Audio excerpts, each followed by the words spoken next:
Gracias por continuar con nosotros en Primera Hora. Estamos en el segmento Su cita con la ley. Nosotros vamos a tocar siempre en este segmento temas que nos competen a todos los y las nicaragüenses. ¿Por qué? Porque todos somos ciudadanos en este país, a todos nos afectan las leyes, todos podemos acudir a las leyes nos protegen.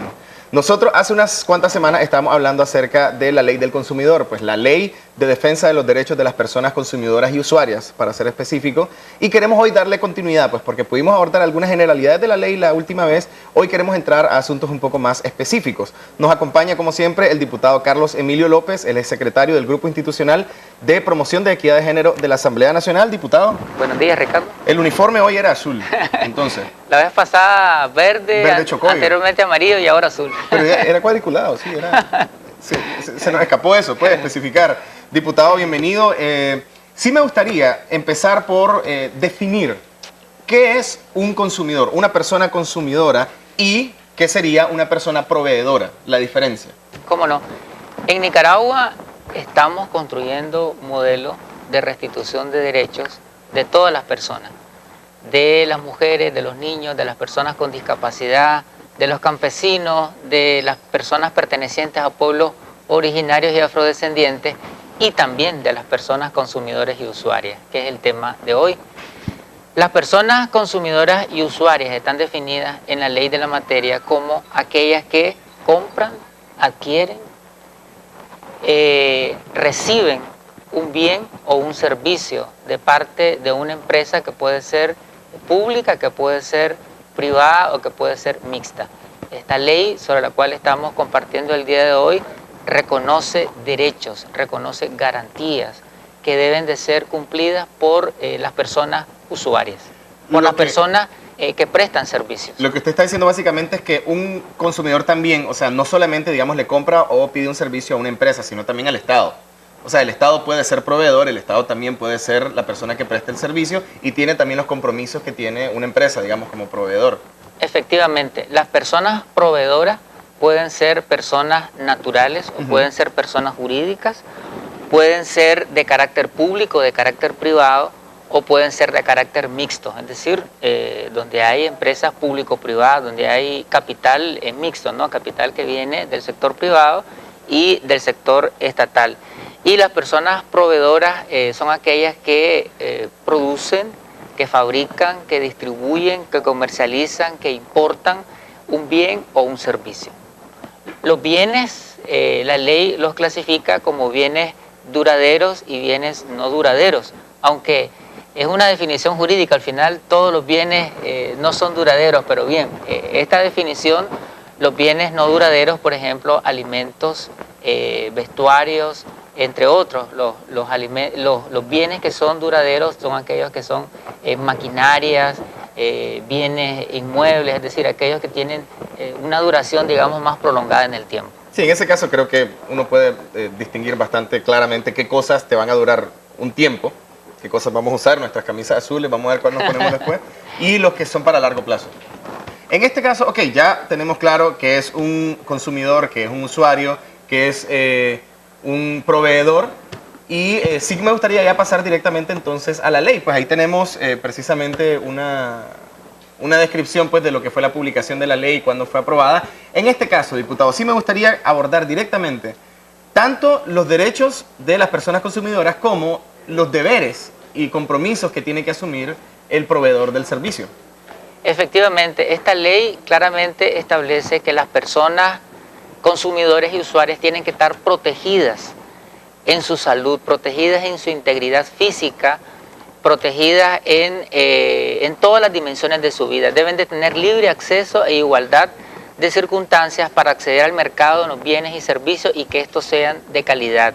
Deben de estar protegidas en sus intereses económicos y sociales y no deben de tener los contratos cláusulas abusivas o cláusulas arbitrarias. Deben de recibir la reposición o reparación de los bienes cuando estos no tengan, digamos, las condiciones, las características y las calidades que el contrato lo establece.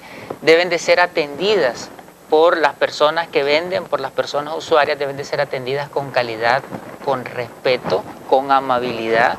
Es decir, no es solamente un intercambio económico comercial frío, sino que debe haber una calidez humana de las empresas, de las entidades que se encarguen de vender o de distribuir bienes y servicios. Esto no quiere decir de que la persona que nos ofrece un servicio tiene que agarrar cariño con nosotros, simplemente quiere decir que tiene que haber algo de respeto, de amabilidad y de educación. Así es. Ok. También se establece como derecho recibir educación sobre los derechos que tienen las personas consumidoras y usuarias. Recibir información veraz, información oportuna, clara, relevante, precisa sobre las características que tiene el bien o el servicio que se está adquiriendo. No solamente mencionar cuál es el bien o el servicio, sino cómo funciona, cómo opera, es decir, todos los detalles del mismo. Derecho a participar y a constituirse en organizaciones de personas consumidoras y usuarias. Luego te voy a hacer una valoración sobre cada uno de estos derechos, ¿no? El respeto a la privacidad, tener una protección real y efectiva de las transacciones electrónicas. Es decir, si alguien paga con una tarjeta de crédito, tiene el derecho a que se proteja el número y el uso de la tarjeta de crédito. Es decir, solamente se puede usar la tarjeta para fines de la compra de ese bien o de ese servicio. No puede ser utilizada su tarjeta en otro asunto, ¿no? Me decían casualmente una persona que trabaja en un call center que lo primero que les dicen, una de las primeras cosas que les mencionan es que a la hora de que ustedes escuchen o reciban el número de una tarjeta de crédito, ni siquiera intenten memorizarlo, o sea, es un número que pasa y ya está. Ustedes solo lo typean y le dan enter. Se olvidan de eso para siempre, por varias razones. Creo que nos podemos imaginar por qué. Pero en ese sentido, pues, o sea, protegen. Lo que quiero decir es de que ellos están muy al tanto y muy enfocados en proteger la privacidad y seguridad de las transacciones. Así es. También se establece como derecho ser atendidos por autoridades administrativas, autoridades gubernamentales en este campo, también con amabilidad, también con calidez. Es decir, no solamente las empresas tienen la obligación de brindar un buen trato, sino las instituciones gubernamentales administrativas que se encargan de recepcionar y de tramitar los casos cuando hay alguna queja o alguna denuncia de alguna persona prestadora de servicios que no ha cumplido con sus obligaciones. También se establece como derecho aceptar o no, por medio de un adendum, la opción de arbitraje, es decir, resolver un conflicto, una diferencia por la vía del diálogo. Y este mecanismo no debe ser impuesto de forma unilateral, sino que debe ser acordado en consenso entre la persona usuaria y la persona prestadora del servicio.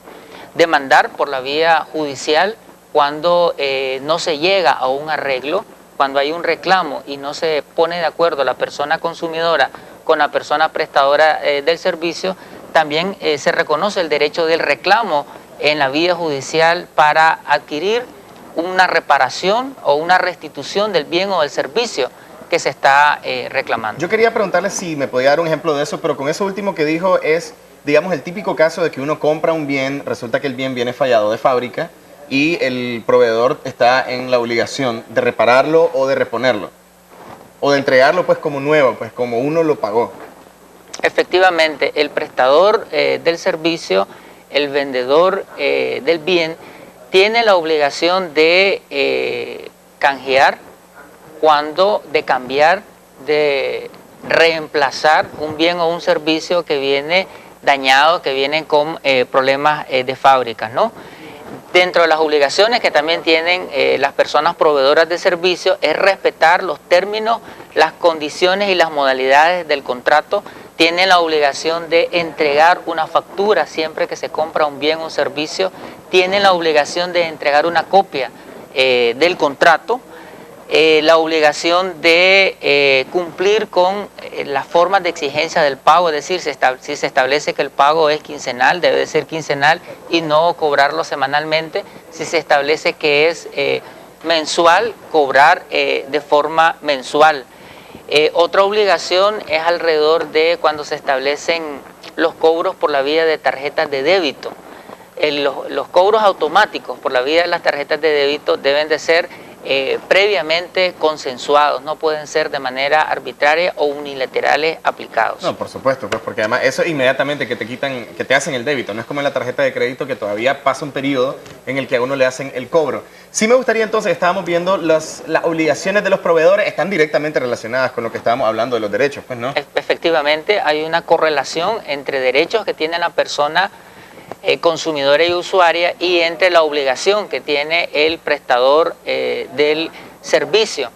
Decíamos en el programa anterior que los servicios y los bienes deben de prestarse o venderse sin establecer ningún tipo de discriminación, ya sea de etnia, de sexo, de condición económica, social, e inclusive se establece también como derecho que las mujeres embarazadas, los niños y niñas de primera infancia y las personas adultas mayores y las personas con discapacidad deben de tener un trato preferencial, es decir, deben de ser atendidas con prioridad en la fila o digamos cuando se está haciendo alguna gestión. Cualquier servicio. Así es. Esos son derechos y obligaciones. Debo decirte que el Estado, el gobierno, ha venido desarrollando una serie de estrategias, de mecanismos, de creación de políticas y de instancias para facilitar el cumplimiento de estos derechos. Una de ellas es la creación de la DIPRODEC, que es la Dirección de Protección de los Derechos de las Personas Consumidoras y Usuarias, que es una instancia que está supeditada al Ministerio de Industria, Fomento y Comercio y que el gobierno ha venido haciendo una inversión importante para aperturar oficinas de esta dirección en distintos departamentos y municipios del país, para que las personas consumidores y usuarias que tengan algún reclamo puedan interponer una queja o una denuncia. Esta dirección ha creado mecanismos informáticos, tienen una página web desde la cual se puede acceder a información y se pueden interponer denuncias, y también ha creado todo un trámite administrativo para resolver los reclamos. Este derecho que habla de que las autoridades administrativas deben de atender con cariño, la DIPRODEC ha creado todo un sistema de formación para los servidores públicos que están en esa dirección para atender a las personas que establezcan reclamos con rapidez, con agilidad, con prontitud y con mucho cariño, ¿verdad? Diríamos, es parte. Las entidades comerciales no están obligadas, ¿verdad? En ese sentido, pero desde el Estado hay una política pública que lo expresa claramente, que sí, todos los servidores públicos debemos de atender con cariño a las personas que establezcan algún reclamo. Por otro lado, debo decirte que el gobierno ha tomado algunas medidas globales de protección de los derechos de los consumidores, por ejemplo, el establecimiento de las ferias familiares.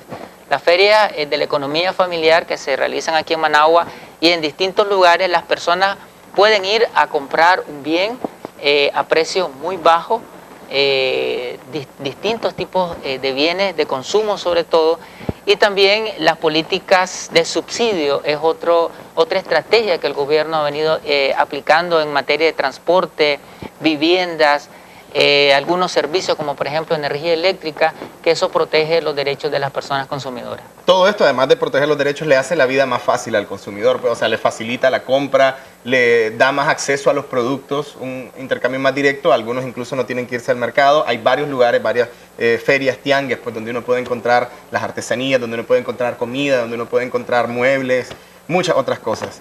Diputado, se nos acaba el tiempo para el segmento, pero, o sea, yo creo que quedamos mucho más claros de lo que abarca, pues, la Ley de Defensa de las Personas Consumidoras y Usuarias. Sí me gustaría que me repitiera solamente para finalizar el lugar a donde podemos acudir en caso de que queramos hacer algún tipo de reclamo. Bueno, el Estado ha creado, te decía anteriormente, una dirección que es la DIPRODEC, que está ubicada en Carretera Masaya. También tiene una página web en donde se puede acceder y ahí se establece la Dirección de Protección de Defensa de las Personas Consumidoras y Usuarias, y están todos los mecanismos de tramitación para los reclamos.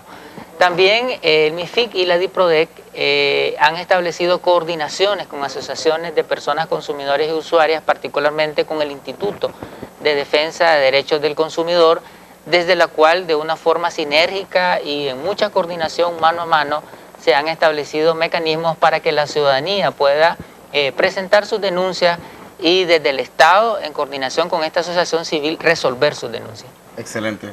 Muchísimas gracias, diputado, por toda esa información. Nos vemos el próximo viernes en el segmento Su cita con la ley. Nosotros pasamos con Cristiana Friccione, que tiene muchísimo más.